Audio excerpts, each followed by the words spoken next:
ঢাকা থেকে আসার পথে কাঁচিকাটা বাজার পার হয়ে দীর্ঘ জ্যামজট, প্রায় 300 মিটার রাস্তা জুড়ে। এদিকে আমরা জ্যাম পার করে আসছি, সামনে আর কতটুকু আছে জানি না, তবে এই জ্যামটা কেন বুঝতে পারছি না। এখানে কোনো জ্যাম হয় না, সামনে গেলেই বোঝা যাবে যে আসলে এই জ্যামটা কেন হয়েছে। অনেক গাড়ি সিরিয়ালে দেখা যাচ্ছে।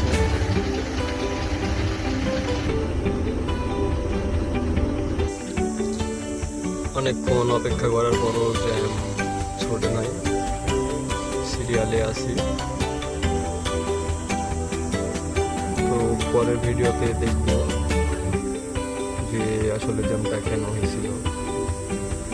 পরের ভিডিও পর্যন্ত অপেক্ষা করতে হবে আমাদের। ধন্যবাদ সবাইকে, আসসালামু আলাইকুম। বিশেষ করে যে পাশ দিয়ে যেসব গাড়িগুলো যাচ্ছে, এই গাড়িগুলোর জন্য আরো বেশি দেরি হচ্ছে জ্যাম ছুটতে।